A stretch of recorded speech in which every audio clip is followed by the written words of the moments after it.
I think it's about moving to that nirvana position that everybody talks about, that unified queue, and how you, technology-wise, everybody knows it's easily facilitated now, but it's about the cultural change that does, and also determining the ROI on it. So I think everybody knows it's where they should be getting to. It's taken a long time for some people to even start moving into voice and email, so taking on social and web chat, but there has been an explosion in certainly in the web chat side of things. So I think people are recognising that having that multi-skilled workforce is where they've really got to move to. There's so many technologies about at the moment that are shaping the way contact centres operate. You know, cloud is unshackling contact centres, so they don't have to be these centralised environments anymore.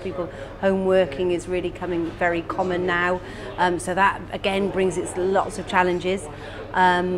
Automation, so there's lots of robotics coming into play, and what's that going to mean? How do you deliver personalised service that everybody's striving to do, great customer experience, all that jazz, but recognising that there's a lot that can be automated, and actually doing it in a very easy way for the consumer. It's getting that balance is quite a challenge, I think. I think the industries that have always been the most mature are the utilities and the telcos industries, but actually it's a bit of a disservice to them because they've got such gigantic legacy systems. You know, they became contact centres at the forefront because they wanted to drive productivity.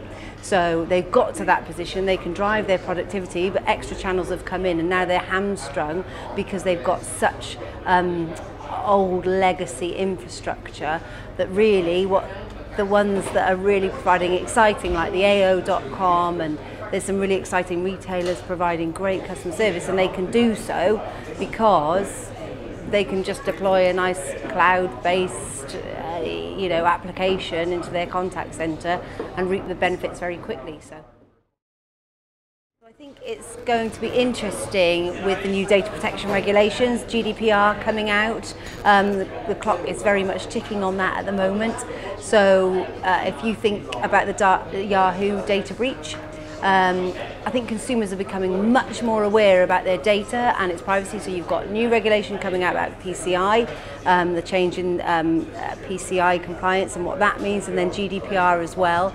So all of this could end up very much in front of mind to consumers. So the way that they interact with give their data freely to contact centres, which is of course definitely required, so you can do intelligent data bits and pieces.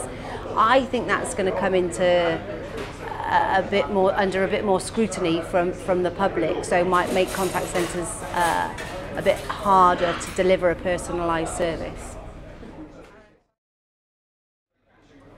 It's just really exciting that an event that's so well established in the US is coming over to Europe, and that there's going to be, it's really taking the advisory council's thoughts on board, and it's looking to be really, leading in thought.